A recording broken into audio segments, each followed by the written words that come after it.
Hey, welcome to Car Time Exercise Time with Kurt.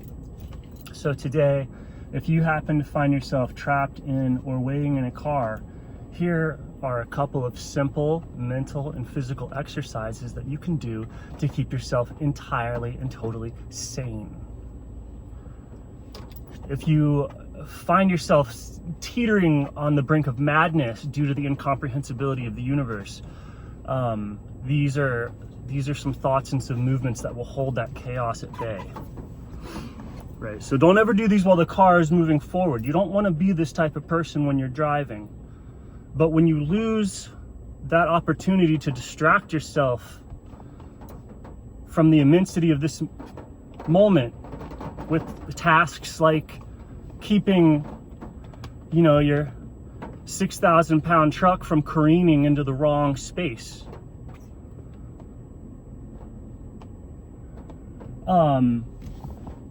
So it was with the car not moving, right? You just wait.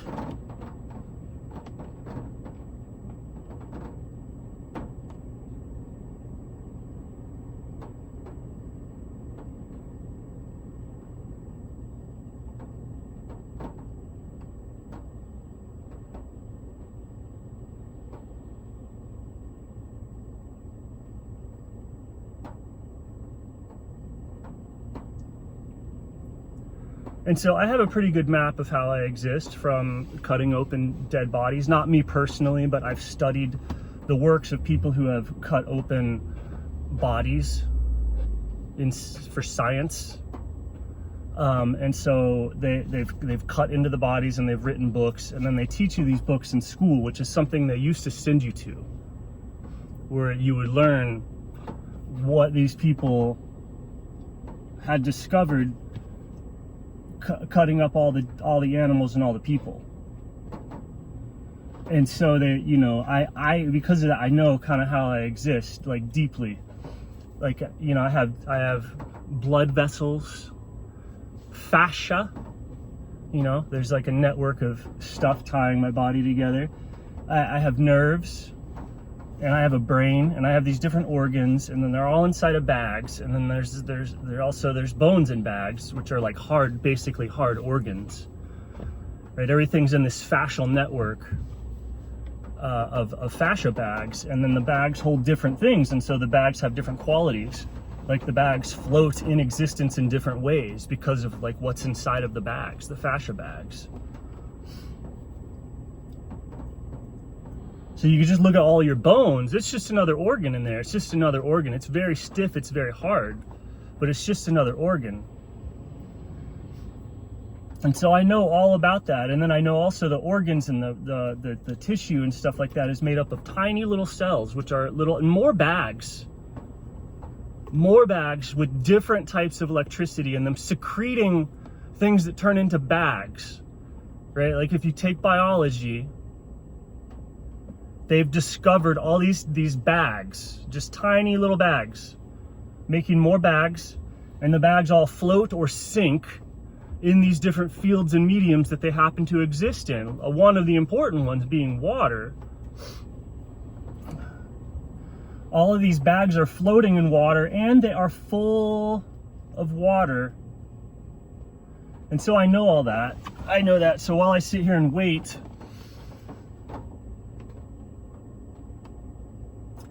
that forms kind of a fractal surfboard. And any part of that, any one of those bags is kind of floating. And so I'm capable of noticing all of that. I could notice each one of my vertebrae bags. They're floating, and it's just like being in a pool, because it is in a pool. And so as I sit here and wait, I have at least that map of the dead to know where I should put my mind. It's right there. Like, it's right there. They found out all that stuff about the bags. It's right here, so you can feel it. And you can kind of use those memories of what they found cutting open the dead bodies to, like, anchor you right here. And it seems to be pretty much true. Like, I might not be able to see my DNA, but somebody else can cut me open and see my DNA. It's there. And I believe it. If I look inward enough, I could start to feel my DNA the same way that I can feel my vertebrae. It's just in another bag. It's just in a bag, in a bag, in a bag, in a bag. It's the same thing as feeling your bicep or your bones or an organ or a cavity or whatever. It's just one more bag inside of the bag. It's in there. The DNA's in there. And so you can be like DNA surfing, which is like what's going on. And so you can be floating, suspended. You can be aware, right? If you're aware, you're the water that these bags are full of and suspended in, right? And that water has all sorts of electricity and charge and ions and shit in it, pulling it in all different directions. And so you just, as you wait for your work partner, sort of a boss, but not really, you know. He started the company, and we just work together. He probably makes a lot more money than me, but I get paid well. I get paid pretty well, so I don't mind waiting at all. And so you just sit here and wait.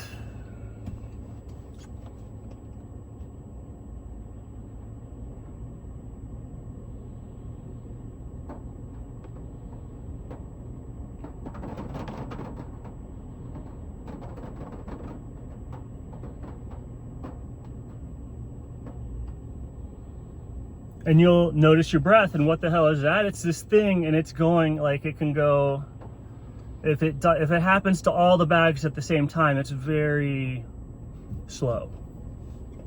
The bags breathe at different rates, but they can synchronize.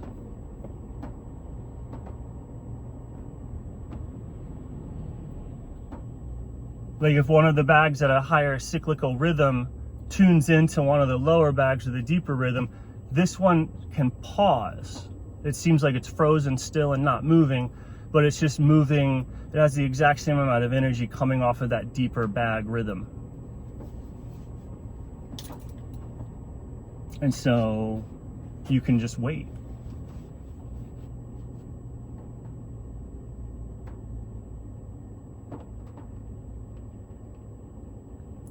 And you know, what are you going to discover while you're waiting?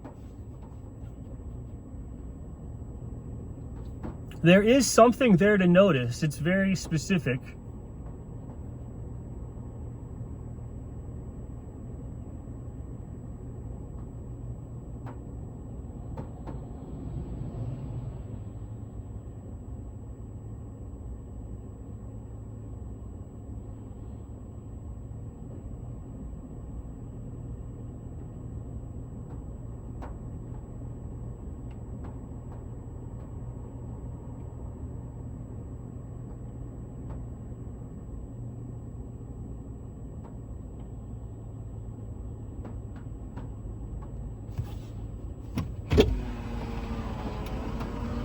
Yo, just waiting.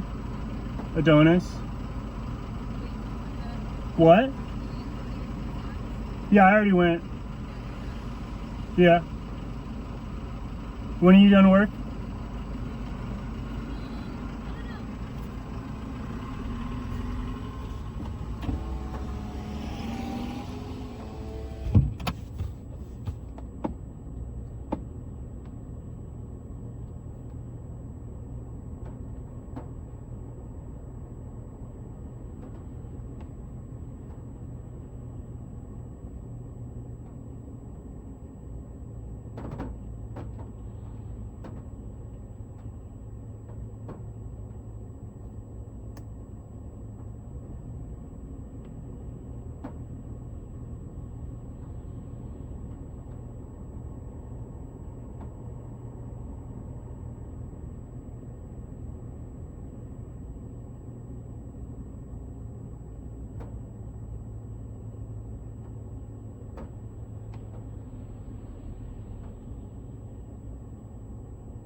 And so I think, but correct me if I'm wrong, something like a chakra isn't quite as real as this. Like this is this is the most powerful level of abstracting or thinking about reality, because it can be verified, right? Like all of the bags and the DNA and the cells and everything, it's pretty easy to verify. I've verified it down to a really deep level studying molecular biology.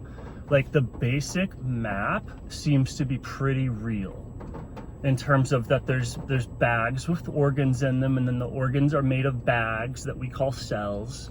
And then those cells have lots of bags inside of them that we call organelles and vacuoles, and the nucleus. And the nucleus has a bag, or really like the DNA is basically a bag of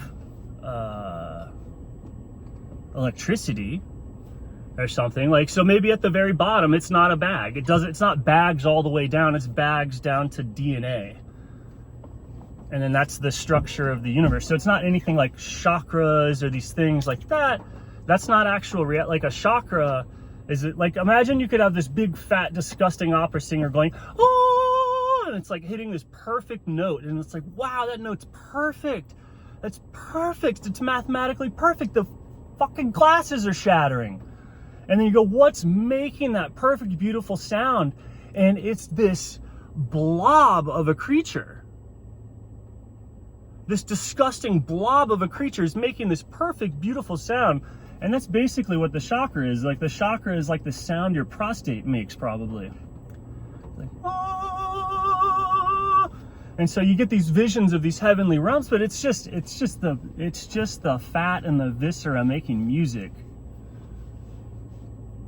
Which I guess, you know, in theory is the Platonic realm, but it's more ephemeral than a song. And you don't really have you don't have chakras any more than than that singer has like a note. It's like, yes, it's beautiful. If it's not, it reflects health issues, and then also, you know, interacting with it does, the body's in tune with it. So,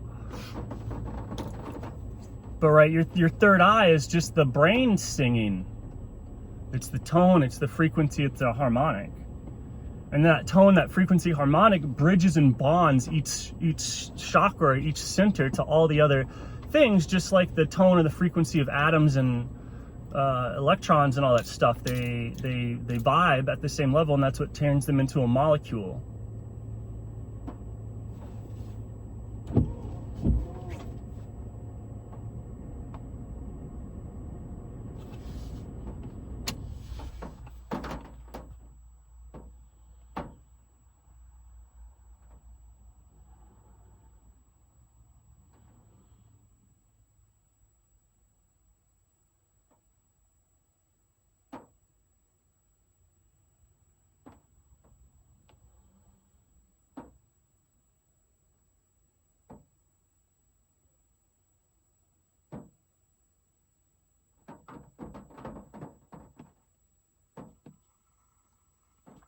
But yeah, saying like, oh, that note's coming from that disgusting gut over there is like, that's not the best view of reality either. Like the view that reality is matter. Like it's just here, we're just here, and where everything's dying and rotting, and it's hard and gross, and like when you like when you shoot a missile at somebody, their body like vaporizes into a mist of blood and their organs go everywhere. Is that base reality? Because that seems to be the foundation. You go, oh, where is that chakra music coming from? Where are those heavenly spheres coming from? Oh, it's something that the fat sack is doing over there. Something that there's some way that fat sack over there is jiggling, and that's the source of reality. That doesn't sound right. Right? So water's right here. You can touch it. It's there. And it's beautiful like a diamond. And all the songs and everything is coming out of the water. It's not coming out of the junk in the water. The junk in the water, the fat sack, that disgusting opera singer, that spleen giving rise to the chakra, giving rise to the song. It's not that's making it. It's the water.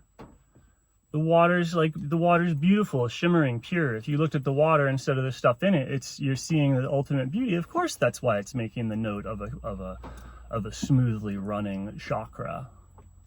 Of course, that's why it's making the note of a good thought, right? The brain is vibrating these thoughts into existence,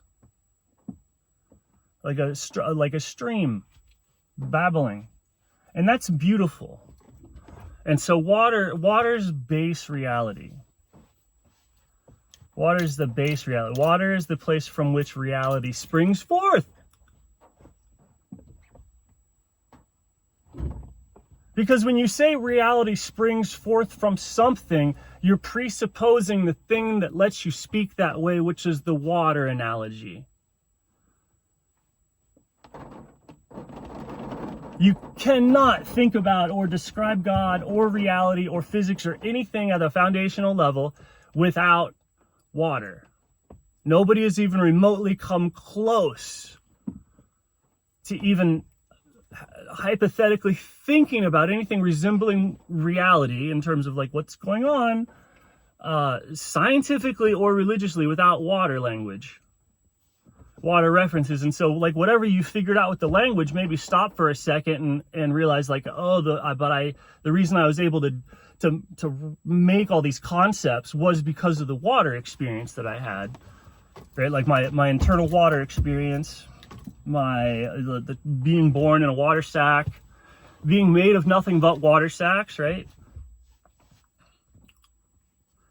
That sack or blob of water experience is the sort of baseline reality. And so that's where you just wait, right? And that water is your awareness. So you just wait in your awareness. And that is filling and surrounding all the different water sacks. And then if you get to the very bottom water sack where the DNA is, it's around that too.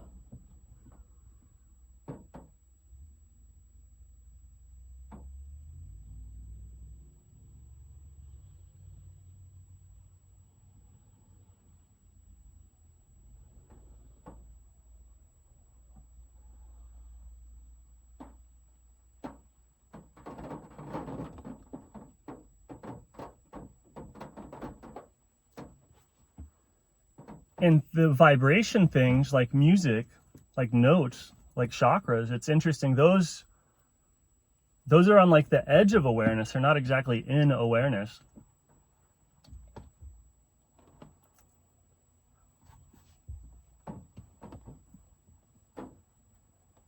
Awareness being connection, awareness being love.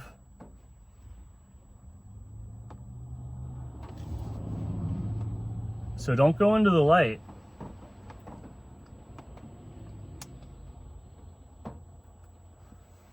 And don't go into the disgusting meat space either.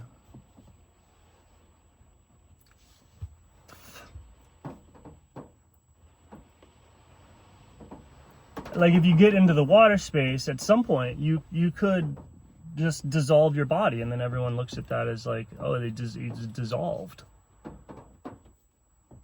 Like a Jedi. And people do that all the time. Different people that like very much study, concentrate, and they become their awareness. They, whatever it's called, rainbow body, they're taken up into heaven. And that's just dissolving. Imagine what it would be like to dissolve yourself in awareness. You just like dissolve into love, right? Like a rainbow. So when people do that, that's like, it basically proves what I'm saying. The fact that anybody rainbow bodies, like the implications of anybody doing any of this stuff is just that we're in awareness, our water. Like, what are you going to dissolve into? Right? Like if your body dissolves, what on earth is it going to dissolve into other than the water? And then the water could evaporate.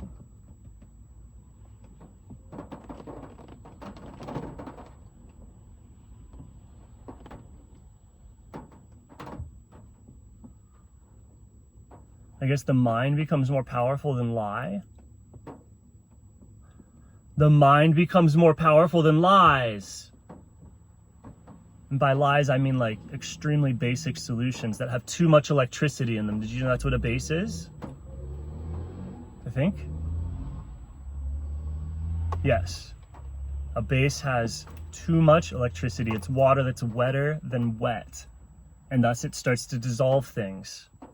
It starts to get everything wet. So if you get more mind in you than you can handle, like it's like more, if you become basic, like a lie, but different, because you're not receiving your lies from the world. No, this metaphor can only go so far. And so you just keep waiting. And so these thoughts should keep you from going insane from this silence. They take up a tremendous amount of bandwidth. Where you don't, and you don't, when it's that bandwidth is full, you don't have to face it.